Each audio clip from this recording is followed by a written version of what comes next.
আমার ছাদ বাগানের আরও একটা ভিডিও নিয়ে চলে এলাম। আসসালামু আলাইকুম, সবাই কেমন আছেন? আমি আলহামদুলিল্লাহ ভালো আছি। এখানে দেখছেন আরও একটা চাল কুমড়া দেখা যাচ্ছে। আমার 5টা চাল কুমড়ার পর এটা হচ্ছে 6 নাম্বার। যথেষ্ট ভালো আছে আলহামদুলিল্লাহ। কাপড় দিয়ে ঢাকা রেখেছি।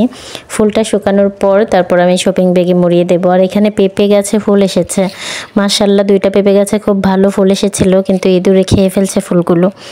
এর জন্য যথাযথ ব্যবস্থা আমি নিচ্ছি। তারপর হচ্ছে আজকে দুপুরে রান্না করার জন্য আমার ছাদ বাগান থেকে কিছু সবজি নেওয়ার জন্য এসেছি। এটা হচ্ছে আমার ছাদে এই বছরের প্রথম লাউ এবং শেষ লাউ বলা যায়, আর কোনো লাউ নেই গাছে। আলহামদুলিল্লাহ, এটা একটা লাউ পেয়েছি ছাদ থেকে, এটার জন্য আলহামদুলিল্লাহ। লাউটা ছোটোখাটো ছিল, আমাদের পরিবারের জন্য যথেষ্ট, আমাদের ছোট পরিবারের জন্য যথেষ্ট ছিল।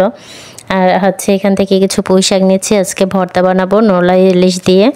এর জন্য কিছু পুঁই শাক নিচ্ছি, 1 মুঠো পুঁই শাক হয়েছে আলহামদুলিল্লাহ। পুঁই শাক আরও আছে, সবগুলো নিইনি, আমি শুধু ভর্তা বানাবো অল্প করে। এর জন্য 1 মুঠো পুঁই শাক নিয়েছি। আর একটা সর্ষে গাছে ছিল, তাই সেই একটা সর্ষে দিয়ে পুঁই শাক দিয়ে আমি ভর্তা বানাবো।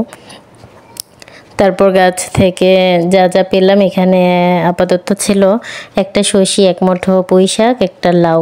তারপর কিছু ভাবলাম কিছু কাঁচামরিচও নিয়ে নিই, লাগবে লাউ তরকারিতে দেওয়ার জন্য। লাউ কিন্তু গুঁড়ামরিচ আমি দিই না তেমন একটা, কাঁচামরিচ দিয়ে রান্না করি। তো ছাদে তো কাঁচামরিচ আছেই, তো এই জন্য কাঁচামরিচ কিছু নিয়ে নিয়েছি। এরপর হচ্ছে একটা তাল বেগুন নিব। এখানে তাল বেগুন আছে, এগুলা সাদা, এগুলা দিয়ে তাল বেগুনের চাপ বানাবো, তাল বেগুন ভাজি করব। আরও তাল বেগুন আছে, এগুলা শপিং ব্যাগ দিয়ে মুড়িয়ে রেখেছি। এখানে আরও আমার কলমি শাক, অনেক কিছু ভালোই হয়ে আছে। এখন আজকে যতটুকু লাগবে আমি ততটুকুই নিয়েছি। একটা তাল বেগুন, একটা সর্ষে, একটা লাউ, তারপর হচ্ছে 1 মুঠো পুঁই শাক, 1 মুঠো কাঁচামরিচ। তো আমি তাল বেগুন ভাজি করছি।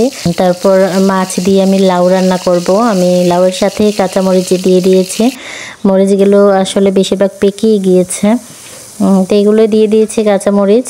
আর নোলা ইলিশ দিয়ে ভর্তা বানাচ্ছি, একটা সর্ষে আর 1 মুঠো পুঁই শাক দিয়ে, সাথে পেঁয়াজ দিয়েছি। খুব ভালো হয়েছিল ভর্তাটা। তো আমার লাউ রান্নাও শেষ, উপর দিয়ে ধনিয়া পাতা দিয়ে দিচ্ছি।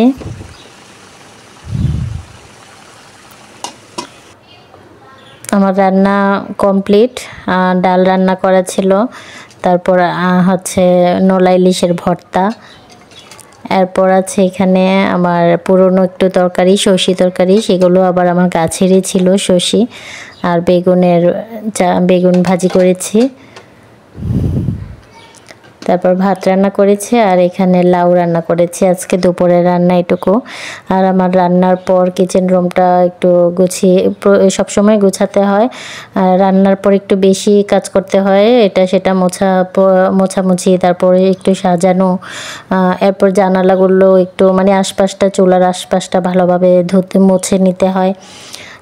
আসলে ছাদে আমার রান্না করতে বেশি ভালো লাগে। ছাদে রান্না করলে আর কিচেন রুমটা এত নোংরা হয় না, এত একটা পরিষ্কারের ব্যাপার আসে না। তো ছাদেও সবসময় সময়ের জন্য রান্না করতে পারি না, খুব তাড়াহুড়া হলে কিচেন রুমেই রান্না করি। ছাদে আমি যাওয়াটা খুব কমই হয়, কারণ এদিক দিয়ে গোছাতে আমার রান্নার সময় ঘনিয়ে আসলে আর ছাদে যাওয়া হয় না, এখানেই রান্না করে ফেলি। তো এখানে রান্না করলে কিচেন রুমে রান্নার পর অনেক কিছু ময়লা হয়ে যায়, অনেক কিছু ভাঁজ করতে হয়, একটু সময় লাগে। তো আজকে দুপুরের রান্নাটা একটু তাড়াতাড়ি হয়েছে। এরপর হচ্ছে আমি চলে যাব গোসলে, এর জন্য খাবারের সব কিছু এখানে এনে রেখেছি, এখানে যেন সবাই একসাথে একত্রিত হয়ে খাওয়া যায়। আজকে এটুকু। আমার ব্লগটা কেমন লাগলো আপনাদের কাছে অবশ্যই কমেন্ট করে জানাবেন আপনাদের কাছে কেমন লেগেছে।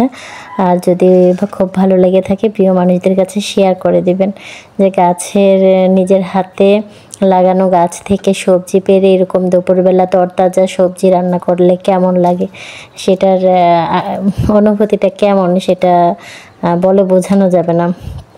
প্রিয় মানুষদের কাছে শেয়ার করে দিবেন, যেন তারাও এরকম উদ্যোগ নেয়, নিজের হাতে গাছ লাগায় আর সেই গাছের সবজি খেতে পারে। সবাই ভালো থাকবেন, সুস্থ থাকবেন। আল্লাহ হাফেজ।